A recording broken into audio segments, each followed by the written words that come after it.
Raríssimas, raríssimos e raríssimas, bom dia, René de Paula Júnior falando aqui no Radinho de Pilha, 17 de maio de 2023, e eu gostaria de começar o episódio de hoje compartilhando aqui uma conversa matinal com a minha mulher no café da manhã sobre o quanto nós somos gratos pelo que a BBC acaba proporcionando. E a gente estava conversando isso porque ontem assistimos um documentário, que aliás eu vou comentar com vocês aqui, e a gente reconheceu ali que quem estava apresentando é um daqueles divulgadores de ciência da BBC. Eu falei, puxa, quantos podcasts, quantos programas da BBC a gente acompanha, o quanto a gente assiste, puxa, o quanto a gente é grato, que legal, que beleza, né, o que seria de... Bom, mas aí a gente parou para lembrar que a BBC tem um formato, um modelo, uma história completamente diferente daquilo que a gente vê, por exemplo, aqui ou em outros países. A gente acabou de voltar de viagem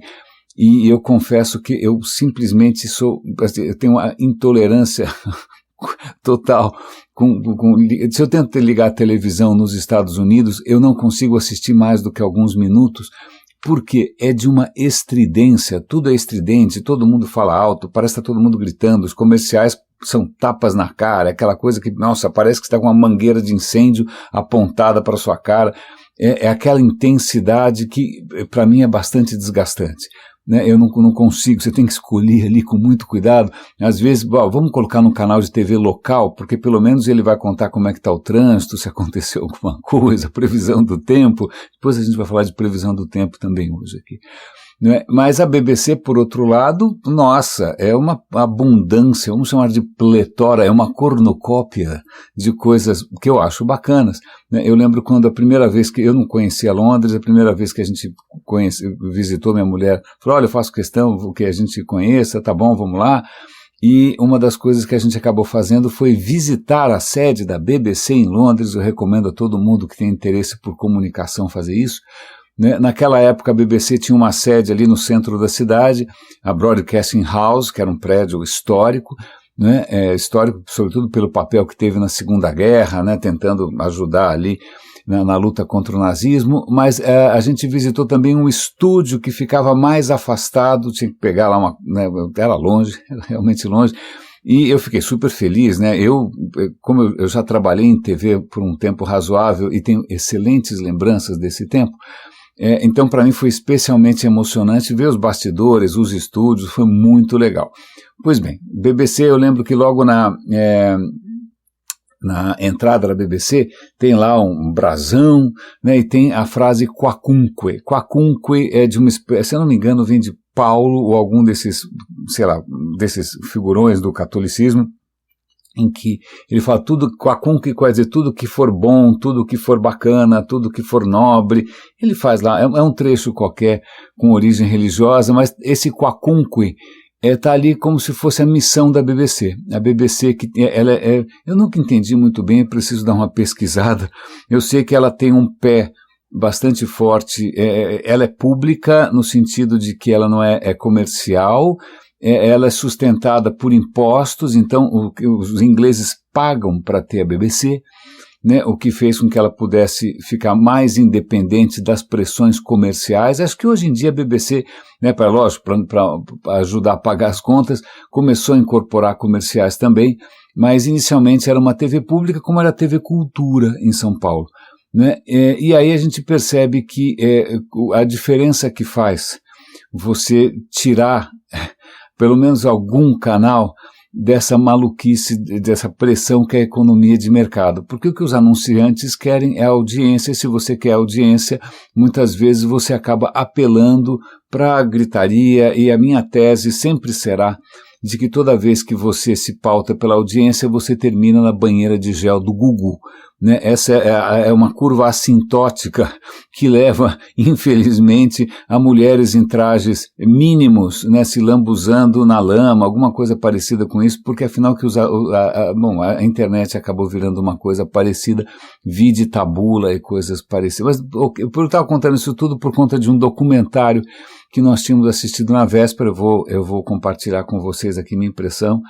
Foi oportuníssimo.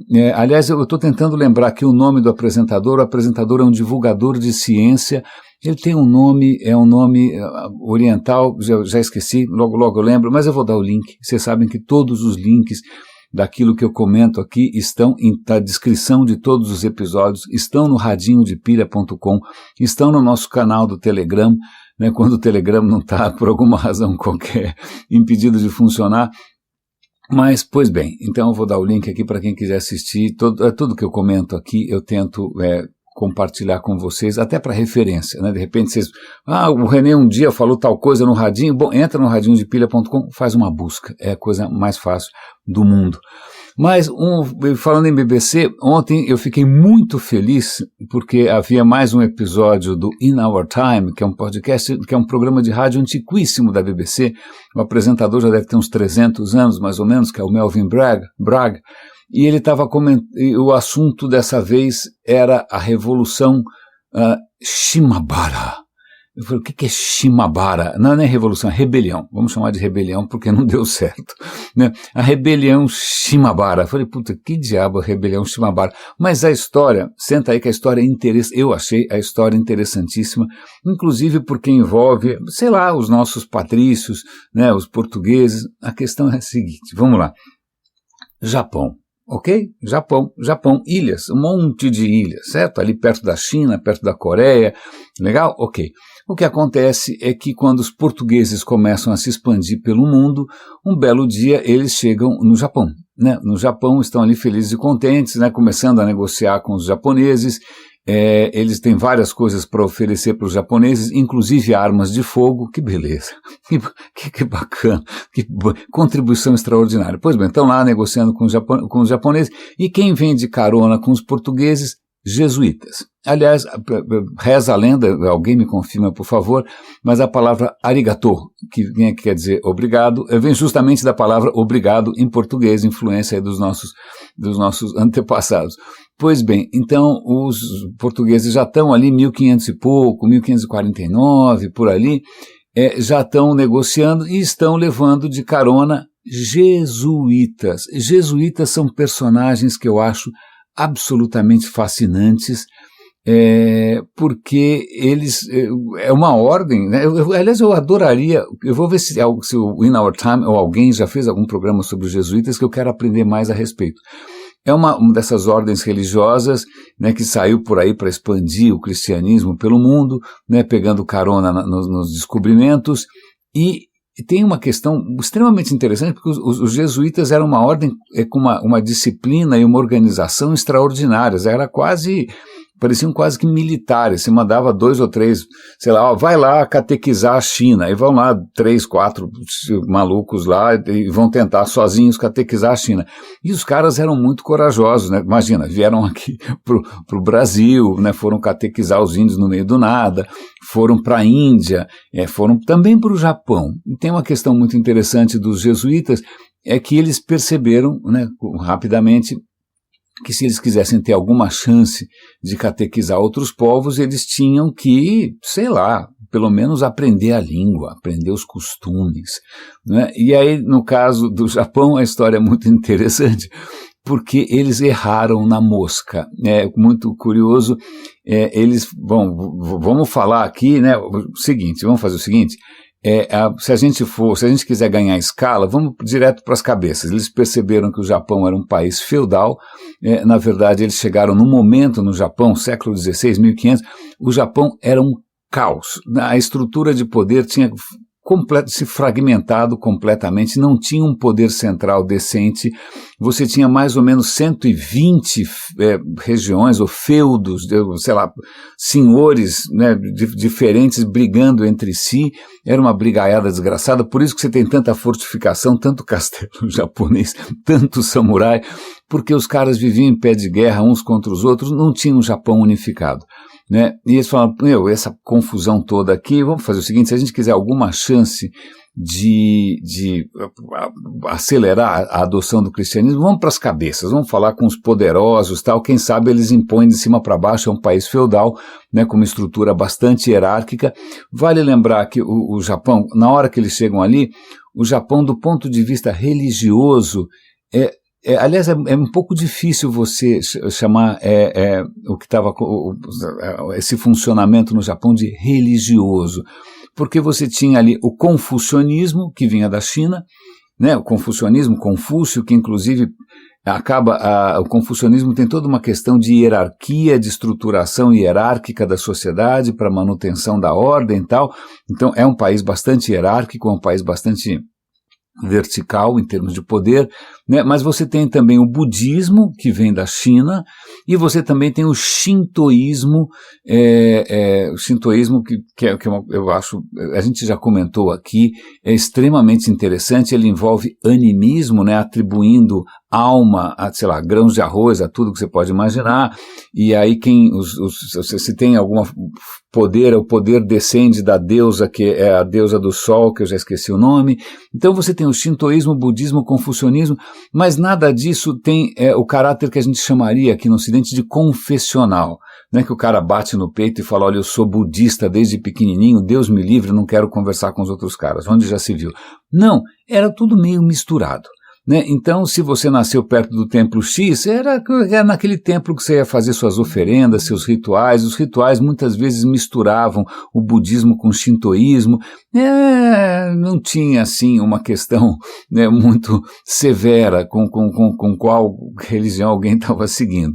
Né? Então, essa questão confessional, que acaba sendo característica dos monoteísmos, não era uma coisa muito forte. Mas, de qualquer maneira, os jesuítas chegam lá. Bom, como é que a gente faz? Vamos conversar com os poderosos. Eles cometem a primeira gafe, né? Eles, como bons jesuítas, eles vão mostrar, né, aquela coisa católica da pobreza, né, da pobreza do despojamento, e aí eles vão tentar chegar lá perto dos poderosos, mal vestidos, maltrapilhos, para mostrar que, olha, nós somos homens, não somos homens deste mundo, estamos interessados sei lá no quê. Né? E aí os caras, alguém chama o cara de lá e fala, é o seguinte, aqui é o Japão, né? Se você quiser tentar conversar com um cara assim, né, sujinho, meio mal cheiroso, isso é uma ofensa grave. Isso é uma ofensa. Aqui é o Japão, aqui existem protocolos, aqui todo mundo tem que ser limpinho, odores corporais não são bem-vindos, né? A aparência é uma arte, né? Então, aí os caras já cometem a primeira gafe. Eu já tinha lido, talvez até comentado com vocês, eu não me lembro, que eles cometeram uma gafe parecida na China. Quando eles foram para a China, eu falei, bom, agora, ok, já sabemos, não podemos chegar que nem mendigos, vamos chegar assim maravilhosos. Aí eles chegaram maravilhosos, parecendo, sei lá, um desfile carnavalesco, vestido de mandarim, e também erraram na mosca. Eles viviam errando. Eu não sei se aqui no Brasil, quando eles foram falar com os índios, eles ficaram pelados, não tenho a menor ideia. Bom, mas voltando, então eles tiveram esse primeiro confronto cultural. Falaram, olha, é o seguinte, se você quiser conversar com os caras lá, venha mais arrumadinho, toma um bom banho, né, bota aí uma boa roupa, né, não é assim que a gente chega. Mas, de uma maneira ou de outra, o que acontece é que o cristianismo começa a se expandir no Japão. Sei lá, o Japão tinha na época 15 milhões de pessoas, 18 milhões de pessoas mais ou menos. Aí de repente você começa a ter um crescimento. Deve ter sido difícil para os jesuítas no começo, como é que se traduz, né, traduz para o japonês os conceitos da Bíblia. Então eles tinham lá um tradutor, que aliás é muito engraçado essa história, porque aparentemente o tradutor era um japonês que tinha lá obviamente um nome japonês, mas ele foge do Japão com os portugueses, porque ele tinha cometido algum tipo de crime, vive com os portugueses um tempo e acaba virando o grande tradutor, intérprete, e ele acaba adotando um nome cristão, um nome de Paulo. Então temos aí um São Paulo japonês, né, ajudando na tradução, mas na hora de traduzir os conceitos da Bíblia, os caras falam, puta, o que a gente tem parecido com isso no Japão? Falam, pô, o budismo tem a figura do Buda, não tem? Ó, Buda, Deus, sei lá, ou talvez Jesus, não sei, mas tem aí uma figura central que também abdicou das coisas materiais. Então eles fazem vários paralelos com o budismo no começo, né, para tentar facilitar a história. Alguns japoneses acham a história interessante, por que não? Né, tem mais um cara aqui, né, que também aparentemente faz milagres, que coisa bacana, e o cristianismo começa a crescer, né, ninguém estava prestando muita atenção nessa história.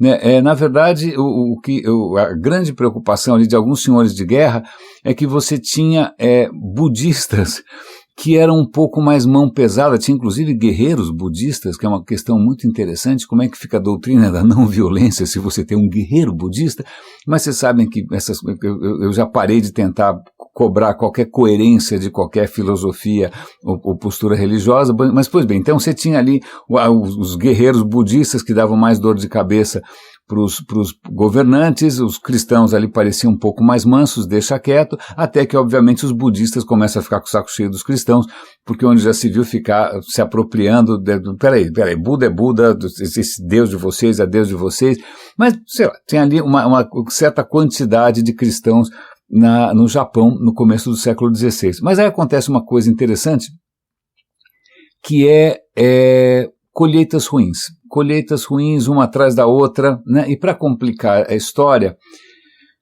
vamos lá, no confucionismo espera-se que um governante, porque afinal o governante tem um mandado dos céus, né? Primeiro que se ele tem um mandado dos céus, os céus provêm prosperidade.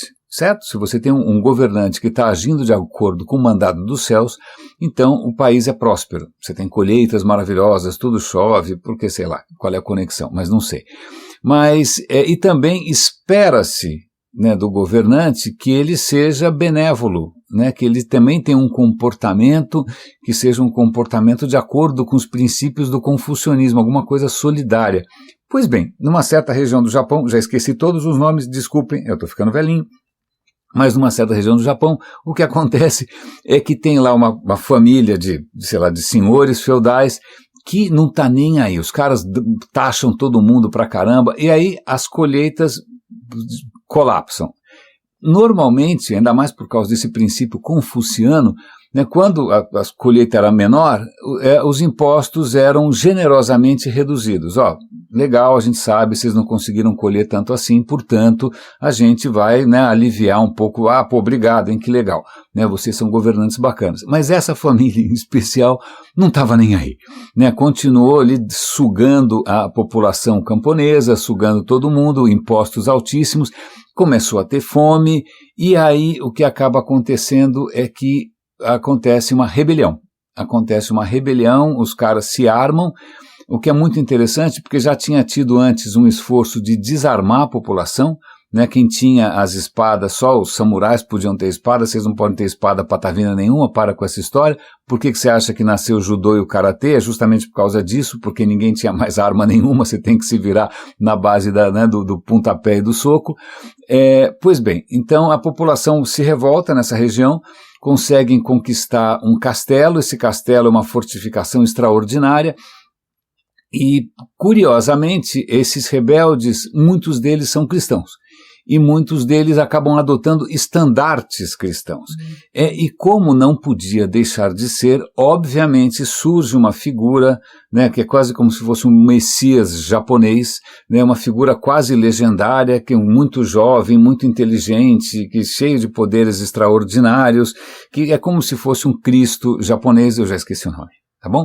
Então, essa rebelião, que aparentemente é uma rebelião por conta de impostos, por conta de fome, por conta de, vamos chamar de opressão, acaba também tendo aí um certo colorido religioso. Muitos deles eram cristãos e acabam usando os estandartes ali com a comunhão, seja lá o que for. O que acontece é que nesse esquema feudal japonês, a pior coisa que você pode ter é a subversão da ordem. Então mandaram para lá, o senhor da guerra mais próximo aí, vai lá dar um jeito nesses caras. Mas os rebeldes tinham escolhido uma fortaleza inexpugnável, fortaleza que era realmente muito difícil. E o que acontece? O primeiro senhor feudal, cheio de samurai, aquela coisa toda, aquele aparato, apanha, mas de tudo quanto é jeito. Ainda mais porque muitos desses rebeldes tinham armas de fogo. Então um deles ali tomou um tiro na cabeça, deve ser uma coisa inédita na cultura japonesa. Pois bem, ele toma uma surra, e aí a coisa fica feia. Por duas questões. Primeiro, que onde já se viu subversão. Em segundo lugar, onde já se viu o samurai passar vergonha, né? Vale lembrar que na cultura japonesa essa questão do status, da honra, Cara, os caras fazem harakiri por conta disso. Então, onde já se viu um mero camponês ser capaz de derrotar samurais? Aí o que acontece é que eles acabam mobilizando 150 mil homens. Esses senhores feudais tinham muita terra, tinham muitos súditos e tal. Acabam mobilizando 150 mil homens e é um absoluto massacre. Mas é um massacre. Mulheres, crianças matam absolutamente todo mundo. Eram alguns milhares de rebeldes. Tá bom? Essa então é a rebelião de Shimabara. O que é interessante dessa história é que os governantes ali, né, que acabaram suprimindo, massacrando essa rebelião, para tentar apagar um pouco essa história de que, afinal, os camponeses podem se revoltar por condições injustas, né, ou seja, tentando tirar qualquer aspecto social da história, ou político da história, eles colocaram a culpa disso no cristianismo. Tá vendo? Olha aí, esses cristãos, aí os budistas aplaudindo, obrigado, hein, estamos aí.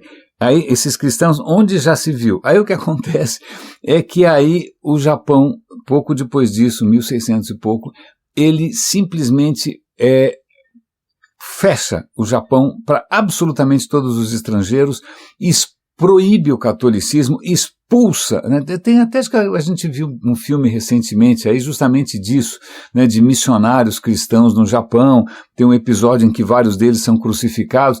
Na verdade, a perseguição aos cristãos no Japão não foi, teve esse episódio aqui, outro ali, de algumas mortes, de algumas condenações, mas no fundo muita gente continuou sendo cristão por baixo do pano. Né, não foi assim, uma perseguição tão... É lógico, o cristianismo adora, né, lembrar desses episódios de martírio, vai exagerar a perseguição em Roma, vai exagerar a perseguição, faz parte. Né, o martírio, a perseguição faz parte, né, dessa narrativa. Mas o que é mais interessante é que é nesse momento que o Japão fecha as portas a todos os ocidentais. Esquece, durante 200 anos mais ou menos, o Japão vai se fechar completamente. Completamente não, ele continuava negociando com os velhos parceiros, que era a China e a Coreia, mas o Ocidente esquece. Os únicos que ainda conseguem ter alguma transação ali com os japoneses são os holandeses. Né? Na época que os portugueses estavam lá, os holandeses também estavam, mas acontece que os holandeses eram protestantes, e os protestantes não tinham a mesma sanha, vamos chamar assim, o mesmo furor de catequizar todo mundo. Isso era uma coisa eminentemente católica. Então os holandeses chegaram para o Japão e disseram, olha, a gente quer negociar com vocês, a gente não quer nada, esquece, a gente não vai catequizar ninguém, esquece, nós somos protestantes, não tem nada a ver com isso. Então os holandeses continuam. E, aliás, tem até um caráter que não é tão legal assim. Na hora que os japoneses que precisavam suprimir essa rebelião nesse castelo, o castelo ficava em cima de um penhasco, né, ali em cima do mar, uma coisa, deve ter sido espetacular, né? Aí o que acontece, eles pediram ajuda para os holandeses, e os holandeses, pois não, vamos lá, claro, né? Então veja que interessante, os holandeses emprestaram seus navios, os seus canhões, e ficaram bombardeando, né, o castelo até todo mundo se render, o que é muito interessante, porque se a gente parar para pensar, são cristãos matando cristãos. Que bonito, né? Mas muito interessante. Eu gostei dessa história, que é obviamente horrível, mas agora eu entendo por que o Japão se fecha. Né? O Japão se fecha porque... Bom, aí na sequência vem, eu não vou lembrar dos detalhes, mas começam a surgir os primeiros unificadores do Japão, são 3. Né, o primeiro começa a tentar unificar o Japão, é assassinado, morre. Aí vem o segundo, aí morre. Aí vem o terceiro, aí o terceiro consegue mais ou menos unificar.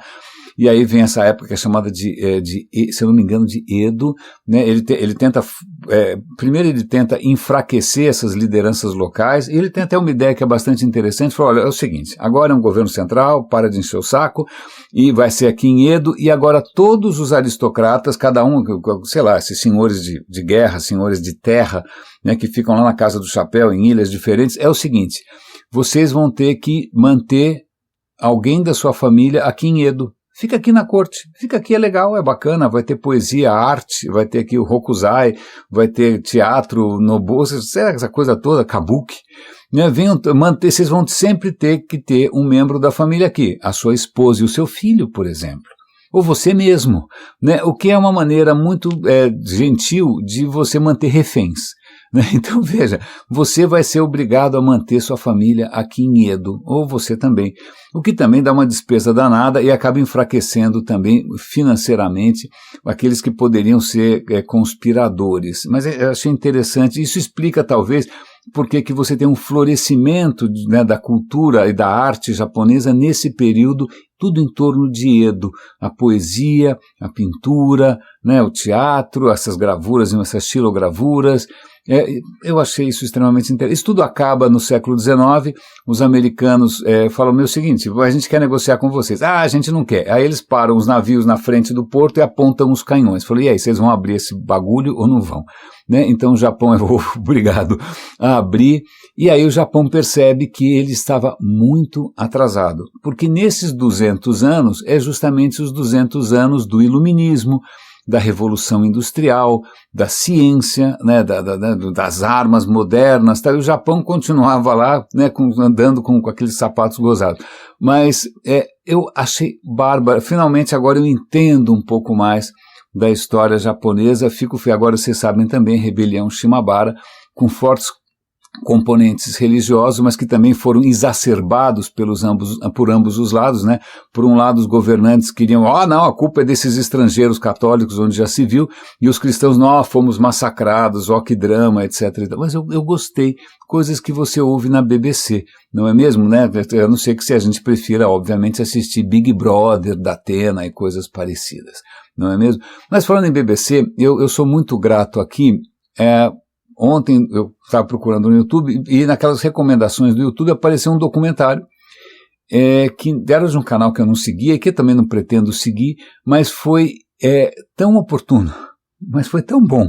A gente foi um pouquinho antes, a gente dorme muito cedo, a gente acorda muito cedo, mas eu falei, olha, vamos tentar assistir, falei primeiro, se você achar chato, se te der sono, a gente para a qualquer momento. Mas no fim, o documentário, mesmo sendo sobre ciência, mesmo sendo sobre matemática, mesmo sendo sobre física, mesmo sendo sobre biologia, cara, o negócio é tão bem feito, se você tiver um inglês razoável, por favor assista, porque está muito bem dirigido, a fotografia é extraordinária, a direção é magnífica, o texto é muito bom, é um primor, é realmente um primor, certo? Certo. E sobre o que é o raio do documentário?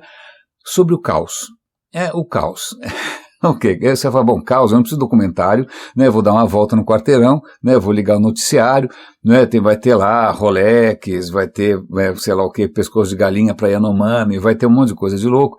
Não. A história é muito mais interessante que isso, e eu vou lembrar aqui de alguns episódios atrás, no Radinho, eu mencionei que eu tinha recebido um vídeo, aquelas coisas que você recebe pelo WhatsApp, né, que mostrava aquelas formações de pássaros no céu, que é chamado de murmurações em português. Não sei por que esse nome, mas tudo bem. Quando você vê várias, sei lá, não sei que diabo de passarinho que faz aquilo, mas os caras fazem aqueles, eu ia falar enxame, não é enxame, eu sei, eu acho que é bando, não é?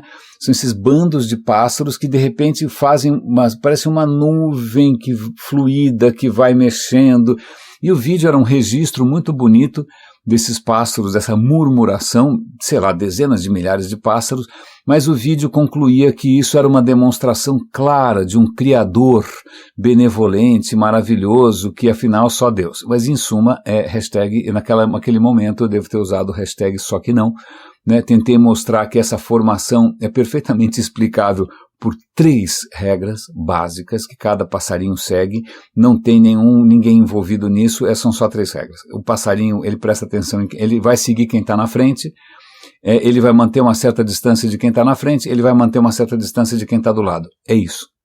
Aí você bota dezenas de passarinhos, manés, seguindo essas 3 regras, o que você tem é aquela coisa extraordinária que parece uma forma estranha de vida, não é? Pois bem, mas então eu acabei recomendando hoje mesmo para quem me enviou esse documentário, porque ele vai falar sobre uma coisa que eu acho que é quase um tema recorrente do Radinho, que é o seguinte, a gente olha a natureza, que beleza, o pôr do sol, né? A beleza das libélulas. E aí, o que você fala? Bom, se essas coisas magníficas essas coisas tão complexas, elas só podem ser sinal de alguma coisa grandiosa, né? Alguém deve ter feito isso, alguém deve ter feito esse mundo como ele é. E, aliás, um parêntese, eu vou dar um link aqui para uma notícia que está repercutindo em tudo quanto é canto, né? Os cientistas estão chegando à profunda conclusão que se o El Niño for como a gente está imaginando, nos próximos 2, 3 anos, a gente vai ultrapassar 1,5 graus, né? Os cientistas vêm calculando faz tempo a média das temperaturas no planeta, e o receio é que a gente tivesse 1,5 graus centígrado, né? 1,5 graus centígrado, acima da média antes da Revolução Industrial. E aí a preocupação era, se passar de 1,5 graus, a casa cai. Então, pois bem, vai passar muito provavelmente 66% de chance que se o El Niño for realmente tão quente quanto a gente imagina, a gente vai ultrapassar, mas talvez seja uma ultrapassada momentânea, né? A hora que o El Niño acabar, deixa de ser 1,5, mas infelizmente, como a gente não mudou os hábitos, como a gente continua queimando carbono como se não houvesse amanhã, como todo mundo quer comprar um carro para ficar preso no congestionamento, não é? 90 e tantos % de chance que nos próximos, antes de 2030 a gente ultrapasse isso com folga. As consequências disso, ruins. Mais ruim, piores para alguns lugares, o Ártico está aquecendo 3 vezes mais rápido, né? A gente não tem muito como prever as consequências, mas elas não hão de ser boas, né? E aí prever tem tudo a ver com esse documentário. Então vamos lá, a questão é a seguinte, por onde que a gente começa? Durante muito tempo, aliás, eu fiz engenharia, eu acho que eu respirei essa atmosfera, né? A gente achou que, graças à ciência e à matemática, a gente fosse entender o funcionamento do mundo, né? Newton descobriu as leis de Newton, consigo agora mostrar por que a Terra gira em torno do Sol, por que a Lua gira em torno da Terra, eu consigo calcular tudo, uma beleza. Então veja, como se o universo fosse um relógio. Então, tá vendo? Deus, na sua perfeição, criou um universo perfeito que funciona como um relógio, a gente está descobrindo as regras desse relógio, né? Newton tinha isso na cabeça, eu não estou querendo entender a natureza, eu estou tentando entender Deus, porque a natureza é perfeita, é uma máquina perfeitamente conhecível, perfeitamente previsível, é só a gente descobrir a matemática, é só descobrir a física, e aí a gente vai entender finalmente, né, como funciona a mente perfeita do arquiteto do universo, só que não. Quando eu fiz engenharia, eu não sei se agora mudou, vocês me contam, mas a mentalidade era muito essa, era uma mentalidade mecanicista, né? Você tem equações, você entende tudo, você prevê tudo, né? Se você não conseguiu prever é porque você não tinha todas as informações, é por isso. Mas na verdade tudo é absolutamente previsível e calculável. Mas aí tem um pequeno problema. Talvez por trás da complexidade do mundo não exista necessariamente um velho que por alguma razão qualquer continua solteiro, não é? Talvez, será que é isso que explica a complexidade do mundo? A natureza humana, eu acho que desde que a gente começou a pensar alguma coisa, a gente começou a pensar por causa e efeito, né? Se eu dou uma paulada na cabeça de alguém, a pessoa morre, ok. Se eu enfio, né, se eu acendo fogo aqui, eu faço um incêndio, ok, causa e efeito. E às vezes você só vê o efeito, você vê ali a grama mexendo, fala, bom, estou vendo a grama mexendo onde não devia, deve ter uma causa. Essa causa algo me diz que pode ser uma cobra, certo? Por isso que você pula toda vez que você vê alguma coisa mexendo na grama. Isso ficou instintivo, né? Então eu ouço um estranho ruído de um farfalhar atrás de mim. É um tigre, ou é um leão, ou seja o que for. A gente começa a imaginar que por trás dos efeitos exista sempre uma causa. Então vamos imaginar que cai um raio na cabeça de alguém.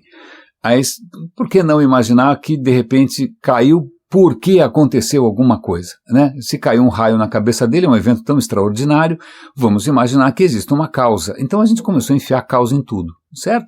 Se o tempo está bom, por que será? Porque Zeus, sei lá, com seus Zéfiros, ou seja lá quem for, né?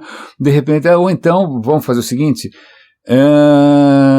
puxa, não está chovendo, deve ter alguma razão, não está chovendo, talvez seja porque, sei lá quem Tlaloc, o deus da chuva para os astecas, deve estar mal-humorado, vamos matar alguém, arrancar o coração dele, né, e fazer uma oferenda ensanguentada, quem sabe Tlaloc faz chover. Né? Então veja, isso sou eu dizendo, não faz parte do documentário isso, eu acho que a gente começou a extrapolar. Né? A gente percebeu que causas geravam efeitos, então a gente chegou à profunda conclusão que todo efeito deve ter uma causa, e aí a gente às vezes viaja. Né? Você vai começar a achar que choveu porque você colocou calça branca, ou que o Brasil perdeu a Copa do Mundo porque na hora do gol você foi fazer xixi. Você vai achar que, sei lá, né, astrologia, aí você começa a fazer estranhas conexões causais. Né? Mas voltando para o nosso amigo documentário, então você vê essa pujança, essa abundância do universo, e aí você vai achar que tem alguém legal por trás. E daí vem aquela história do olhar e os lírios do campo que eu nunca entendi muito bem. Né? Mas a questão é, e se por trás da complexidade toda houver causas simples? Aí você fala, não, simplicidade não pode gerar complexidade. Simplicidade gera simplicidade. Simplicidade vai gerar coisas previsíveis. Né? Se as coisas são imprevisíveis, é porque deve ter um Olimpo de deuses completamente destrambelhados enfiando o dedo em tudo quanto é canto, né? Para deixar as coisas bem imprevisíveis. Não, porque se você tem regras simples, elas vão fazer sistemas simples. E aí, o que o documentário faz é chamar a atenção para 3 personagens um deles eu tinha até esquecido de sua existência. Os outros 2, felizmente, eu conhecia. O primeiro deles, a gente tem que agradecer todo santo dia, vamos acender uma vela, ficar de joelho, para o Alan Turing. Alan Turing é um gênio inglês, né, que colaborou com a derrota, com a vitória sobre os nazistas, porque ele, um gênio, genial, conseguiu imaginar uma maneira de quebrar o código que os alemães usavam para afundar navios cheios de civis e bombardear os outros. Pois bem, o Alan Turing é um dos pais da computação. Até hoje, quando a gente fala de inteligência artificial, a gente fala do teste de Turing. Né? O Turing também, o cara era um gênio. Né? Infelizmente, o Turing morreu de uma maneira horrorosa. É uma injustiça que a Inglaterra só agora resolveu, né, assumir. O que acontece é que Turing era gay. E ele uma vez ele tinha se envolvido com um rapaz, a relação não deu certo, e aí esse rapaz um dia acaba voltando na casa dele com mais um comparsa para roubar, ele rouba, faz um assalto, e aí quando o Turing denuncia para a polícia que ele sofreu um assalto, ele acaba dizendo que provavelmente era o seu amante. Né? Isso naquela época na Inglaterra era crime, né? crime, comportamento obsceno. E aí ele tinha que escolher, seguinte, tá vendo, você, para piorar, você que é tão inteligente assim, tão educado, com toda essa formação, você provavelmente levou esses rapazes para o mau caminho, a culpa é sua, e você tem que escolher entre a prisão, o que o cara não topou, né, já tinha a história do Oscar Wilde, o Oscar Wilde também tinha sido preso por ser gay, falou, não, prisão não, qual é o plano B? Não, o plano B você vai ter que tomar hormônios femininos para ver se você baixa um pouco a bola. Ele topou, mas entrou em profunda depressão e ele é encontrado morto, tudo indica suicídio. É lógico, tem outras teorias da conspiração, mas eu não vou entrar no mérito. Mas então perdemos Alan Turing por conta de uma condenação simplesmente medieval, grotesca, horrorosa, vitoriana, nessa questão dessa moral baseada não sei aonde do cristianismo, sei lá, da onde saiu esse negócio. Bom, pois bem, perdemos. Mas um pouco antes de morrer, o Turing, que era um cara muito curioso, ele começou a quebrar a cabeça sobre, pera um instante só, né? O que explica essa diversidade da vida? Porque pensa, eu ou você, todos nós, começamos como uma célula só, certo? Essa célula se divide em várias células iguais, todas essas células são idênticas. A partir de um momento, essas células começam a se especializar, elas começam a se diferenciar. Esse processo de diferenciação é chamado de morfogênese, né? Como é que nascem as diferenças? E aí, o que será que explica isso, né? E se for um princípio simples? E aí ele resolve botar aquela cabeça genial dele para funcionar, e aí ele começa a imaginar uma equação. São equações relativamente simples, né? Você olha na tela e fala, bom, isso não é tão cabeludo assim, tudo bem, né? Relativamente simples para tentar explicar esse processo. E aí ele começa a desenhar a fazer umas ilustrações, e aí ele faz lá umas ilustrações, ele imagina justamente alguma coisa se dividindo e tal, e como é que isso se expande, e começaram a surgir uns padrões, que ele falou, isso parece mancha de vaca. Você olha para um leopardo, olha para uma vaca, para um gato pintado, né, aquelas pintas, da onde nascem? E aí ele propõe um modelo matemático para isso, muito simples, inclusive, né, um processo que envolve 2 princípios, mas são 2 princípios químicos, né, são 2 princípios eminentemente químicos, um que excita, o outro que amortece, é um jogo aí entre duas ações químicas, e isso, na hora que você bota isso para funcionar, isso vai gerando padrões, vai gerando diferenciação, né? Infelizmente, ele morreu antes de conseguir levar muito adiante essa história.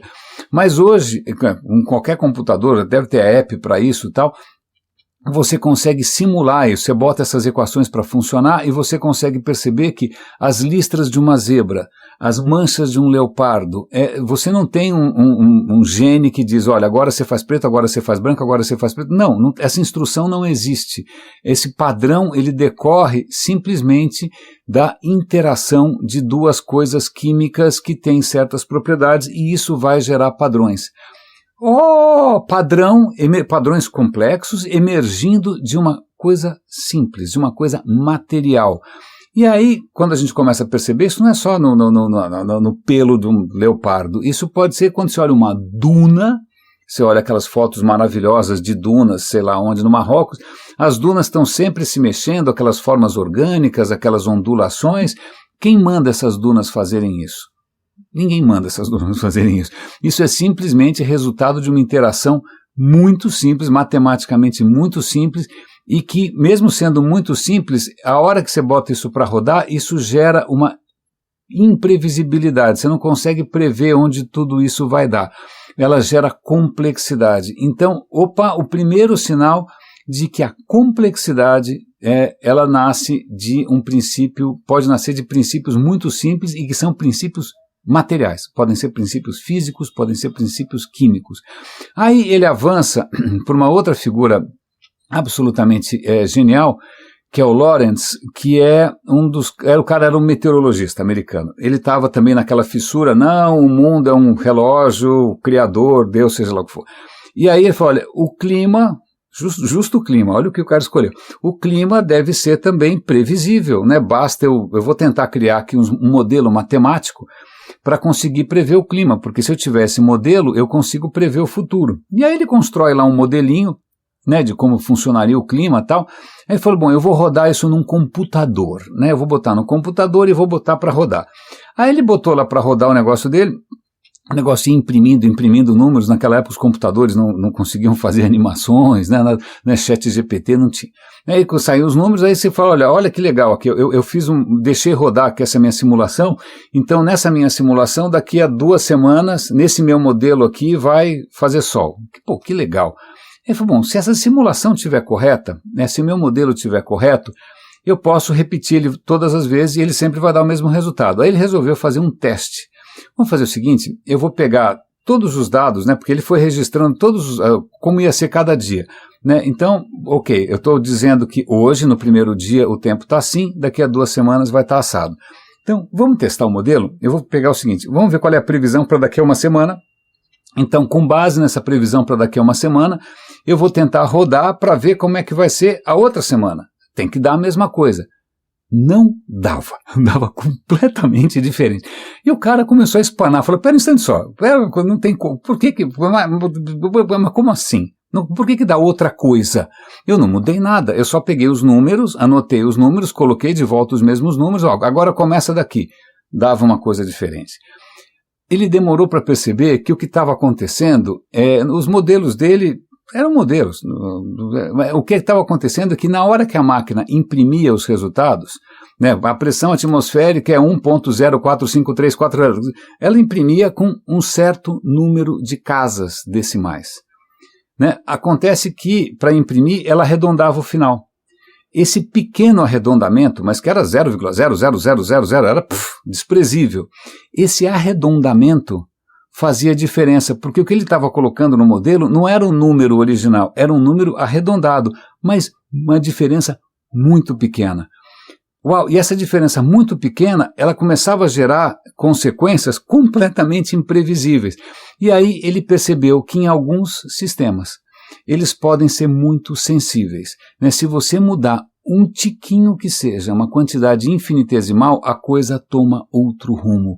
E aí surge a teoria do caos. E é quando surge aquela história de que ele cita isso no paper, né, que ele produz, é um paper conhecido, né, que se uma borboleta bater as asas no Brasil, isso pode influenciar uma tempestade no Texas. É uma figura, né, obviamente, de um exercício de pensamento, mas a ideia é isso. Você tem sistemas que, mesmo que eles obedeçam leis, é um algoritmo, as leis da física, uma pequena variação infinitesimal, ela pode desencadear um processo completamente imprevisível.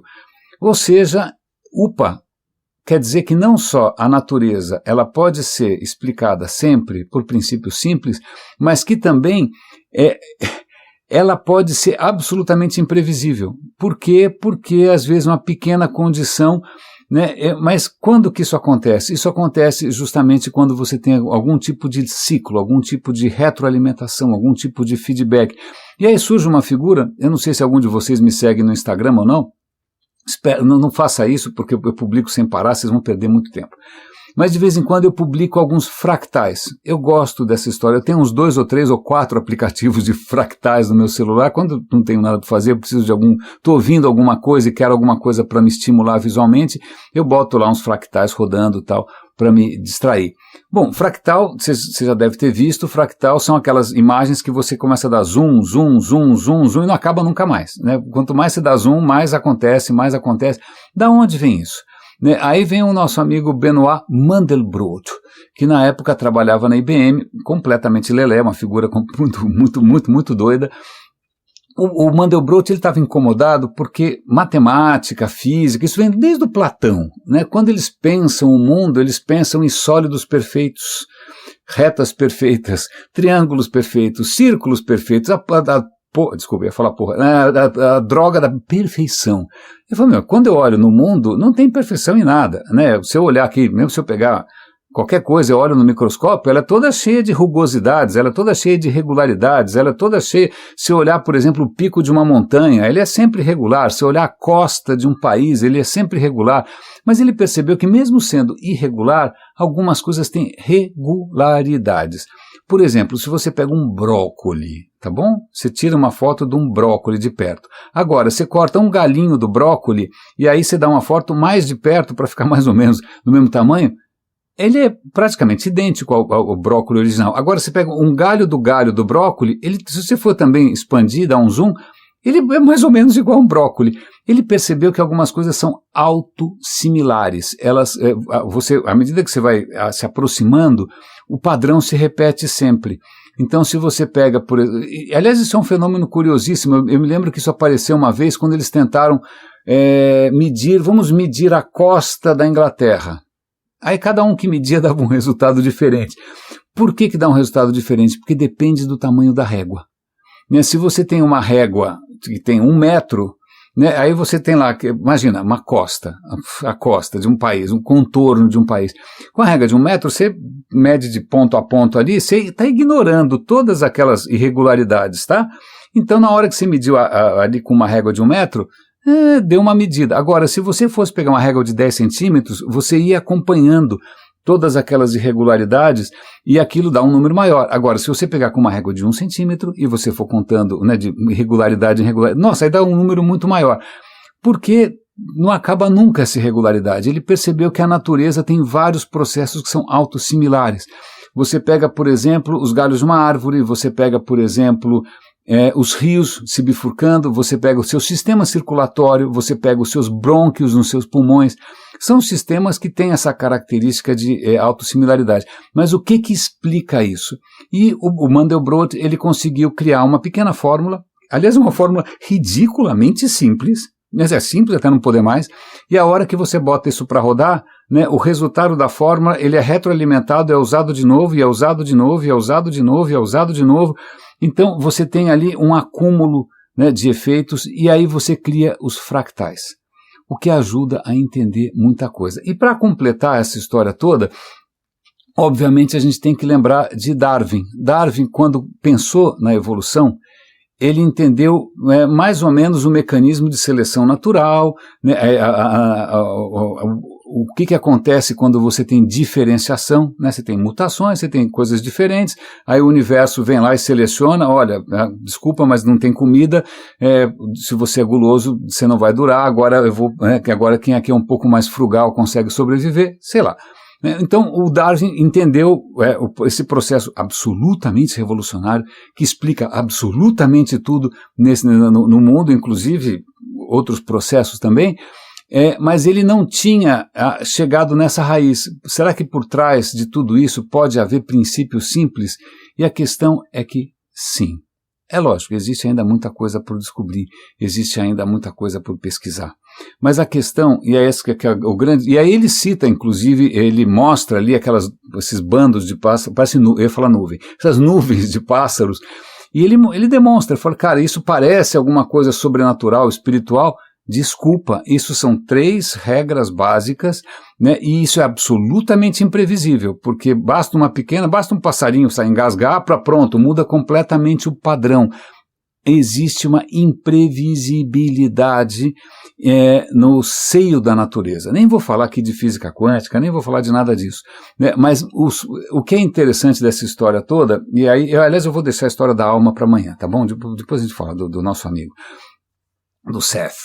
Mas o que é muito interessante dessa história é que isso ajuda a gente a passar um pouco dessa ilusão de que seja necessário você imaginar alguma coisa sobrenatural para explicar coisas que parecem milagrosas.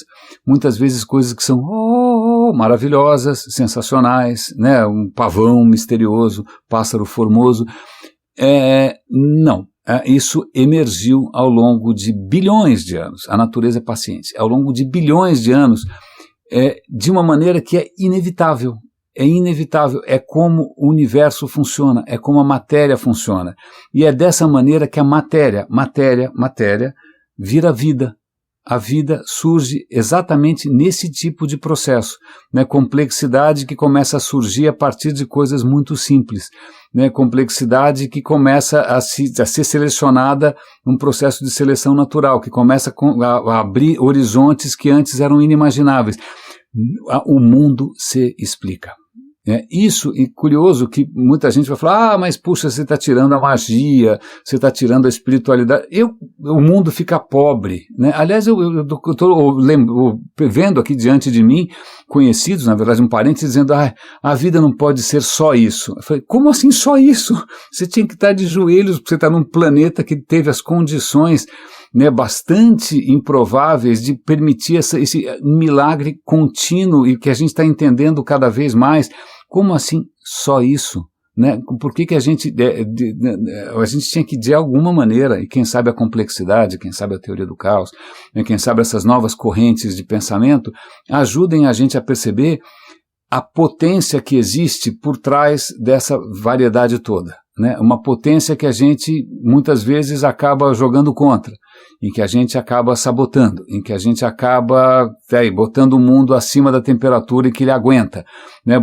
Dando tiro no pé, queimando o carbono que com tanto cuidado foi depositado no solo e a gente se aproveitou isso enquanto deu e que agora provavelmente, como a gente é teimoso e a gente prefere acreditar em coisas perfeitas, ideais, absolutas e acender vela não sei para quem, a gente não vai conseguir fazer nada a tempo. Não sei, eu adorei assistir isso, me fez muito bem, isso é um desafio sempre, como é que você traz conceitos que muitas vezes podem parecer estéreis de uma maneira que seja bela, né, de uma maneira que seja emocionante, de uma maneira que de algum jeito, né, mexe com aquilo que dentro de nós clama por alguma coisa sagrada. E aí você percebe que o mundo é sagrado sem requerer nada fora dele. Não sei, eu gostei, espero que vocês gostem também. Cuidem-se, um grande abraço e até amanhã.